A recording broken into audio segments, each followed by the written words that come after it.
ओम जयंती मंगला काली भद्र काली कपालिनी दुर्गा क्षमा शिवा धात्री स्वाहा स्वधा नमोस्तुते। जय माँ दुर्गे। नमस्कार दोस्तों, नवरात्र में नवरात्रि व्रत कथा सुनने से माँ दुर्गा आपकी सभी मनोकामना पूर्ण करती हैं। नवरात्रि में माता की कथा सुनने से माता रानी प्रसन्न होती हैं और अपना आशीर्वाद अपने भक्तों पर हमेशा बनाए रखती हैं। तो आइए जानते हैं नवरात्रि व्रत की कथा। एक समय बृहस्पति जी ने ब्रह्मा जी के समक्ष चैत्र व आश्विन मास के शुक्ल पक्ष में पड़ने वाले नवरात्र का महत्व जानने की इच्छा जताई। इन्होंने कहा, इस व्रत का क्या फल है, इसे किस प्रकार किया जाता है, सबसे पहले इस व्रत को किसने किया, ये सब विस्तार से कहिए। बृहस्पति जी के प्रश्नों का जवाब देते हुए ब्रह्मा जी ने कहा, है बृहस्पति, प्राणियों के हित की इच्छा से तुमने बहुत अच्छा प्रश्न किया है। जो इंसान मनोरथ पूर्ण करने वाली माँ दुर्गा, महादेव, सूर्य और नारायण का ध्यान करता है वे धन्य है। ये नवरात्र व्रत संपूर्ण कामनाओं को पूर्ण करने वाला है। इस व्रत को करने से पुत्र सुख, धन, विद्या और सुख मिलता है। इस व्रत को करने से रोग दूर हो जाता है, घर में समृद्धि की वृद्धि होती है, बंध्या को पुत्र प्राप्त होता है, समस्त पापों से छुटकारा मिल जाता है। जो मनुष्य इस नवरात्र व्रत को नहीं करता वह अनेक दुखों को भोगता है। यदि व्रत करने वाला मनुष्य सारे दिन का उपवास न कर सके तो एक समय भोजन करे और 10 दिन बांधवों सहित नवरात्र व्रत की कथा का श्रवण करे। हे बृहस्पति, जिसने पहले इस महाव्रत को किया है वह कथा मैं तुम्हें सुनाता हूँ। ब्रह्मा जी बोले, प्राचीन काल में मनोहर नगर में पीठक नाम का एक अनाथ ब्राह्मण रहता था। वह माँ दुर्गा का भक्त था। उसे संपूर्ण सद्गुणों से युक्त सुमति नाम की एक अत्यंत सुंदर कन्या उत्पन्न हुई। वह कन्या अपने पिता के घर में अपनी सहेलियों के साथ क्रीड़ा करती हुई इस प्रकार बढ़ने लगी जैसे शुक्ल पक्ष में चंद्रमा की कला बढ़ती है।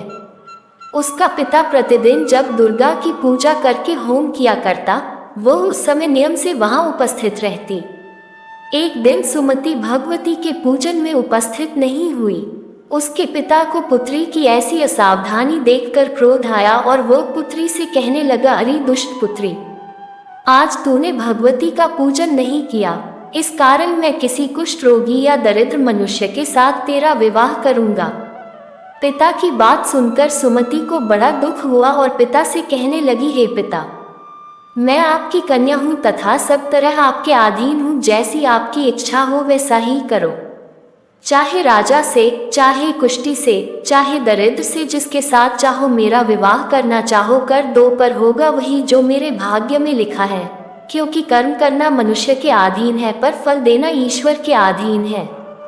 कन्या के निर्भयता से कहे हुए वचन सुन उस ब्राह्मण ने क्रोधित हो अपनी कन्या का विवाह एक कुष्ठी के साथ कर दिया और अत्यंत क्रोधित हो पुत्री से कहने लगा, हे पुत्री, अपने कर्म का फल भोगो, देखिए भाग्य के भरोसे रहकर क्या करती हो।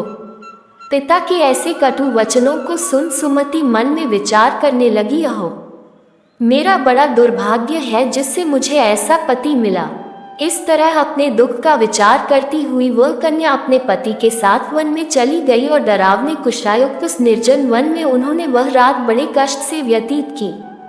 उस गरीब बालिका की ऐसी दशा देख देवी भगवती ने पूर्व पुण्य के प्रभाव से प्रकट हो सुमति से कहा, हे दीन ब्राह्मणी, मैं तुझसे प्रसन्न हूँ, तुम जो चाहो सो वरदान मांग सकती हो। भगवती दुर्गा का ये वचन सुन ब्राह्मणी ने कहा, आप कौन है वह सब मुझसे कहो। ब्राह्मणी का ऐसा वचन सुन देवी ने कहा कि मैं आदि शक्ति भगवती हूँ और मैं ही ब्रह्म विद्या व सरस्वती हूँ। प्रसन्न होने पर मैं प्राणियों का दुख दूर कर उनको सुख प्रदान करती हूँ। हे ब्राह्मणी, मैं तुझ पर तेरे पूर्व जन्म के पुण्य के प्रभाव से प्रसन्न हूँ। तुम्हारे पूर्व जन्म का वृतांत सुनाती हूँ, सुनो। तू पूर्व जन्म में निषाद की स्त्री थी और अति पतिव्रता थी। एक दिन तेरे पति निषाद ने चोरी की। चोरी करने के कारण तुम दोनों को सिपाहियों ने पकड़ लिया और जेल खाने में कैद कर दिया। उन लोगों ने तुझको और तेरे पति को भोजन भी नहीं दिया।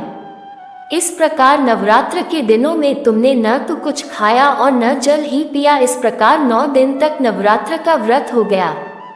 हे ब्राह्मणी, उन दिनों में जो व्रत हुआ, इस व्रत के प्रभाव से प्रसन्न होकर मैं तुझे मनोवांछित वर देती हूँ। तुम्हारी जो इच्छा हो सो मांगो। इस प्रकार दुर्गा के वचन सुन ब्राह्मणी बोली, अगर आप मुझ पर प्रसन्न हैं तो हे दुर्गे, मैं आपको प्रणाम करती हूँ। कृपा करके मेरे पति का कोढ़ दूर करो। देवी ने कहा, उन दिनों तुमने जो व्रत किया था उस व्रत का एक दिन का पुण्य पति का कोढ़ दूर करने के लिए अर्पित करो। उस पुण्य के प्रभाव से तेरा पति ठीक हो जाएगा।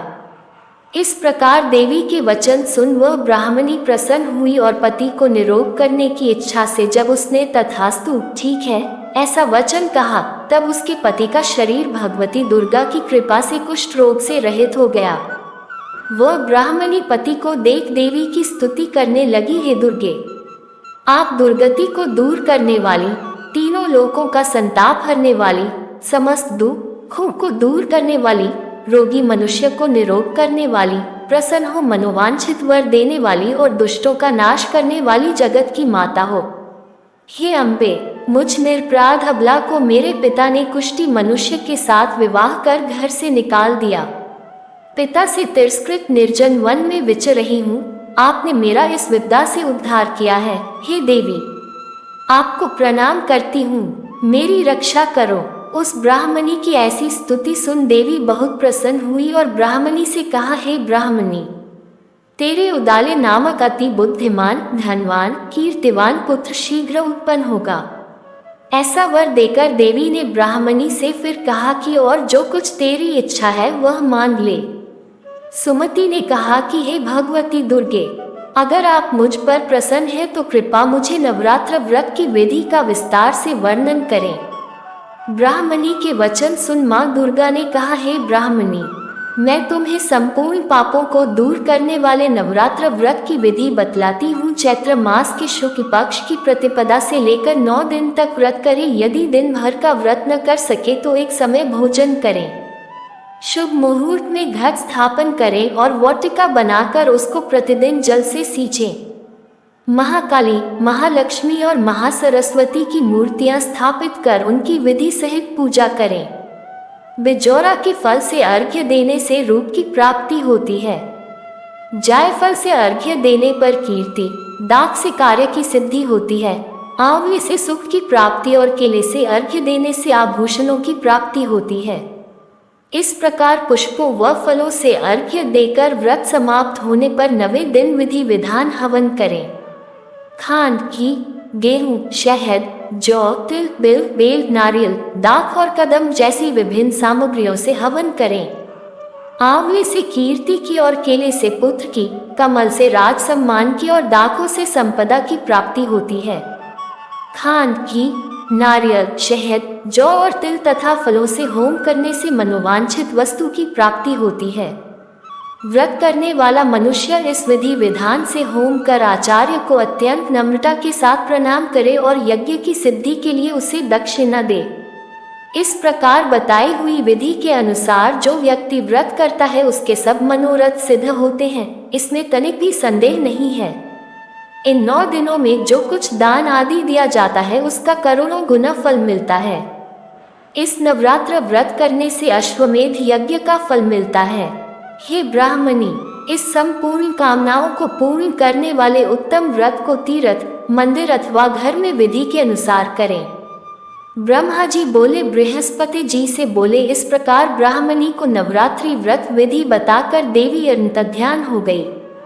अतः जो मनुष्य या स्त्री इस व्रत को भक्तिपूर्वक करता है वह इस लोक में सुख प्राप्त कर अंत में मोक्ष की प्राप्ति करता है। ब्रह्मा जी बृहस्पति जी से कहते हैं कि यह इस दुर्लभ व्रत का महात्म्य है जो मैंने तुम्हें बताया है। ऐसा सुन बृहस्पति जी आनंद से प्रफुल्लित हो गए और कहने लगे कि हे ब्राह्मण, आपने मुझ पर अति कृपा की जो मुझे इस व्रत का महत्व सुनाया। ब्रह्मा जी बोले कि हे बृहस्पति, ये देवी भगवती संपूर्ण लोकों का पालन करने वाली है। इस महादेवी के प्रभाव को कौन जान सकता है। बोलो देवी भगवती की जय।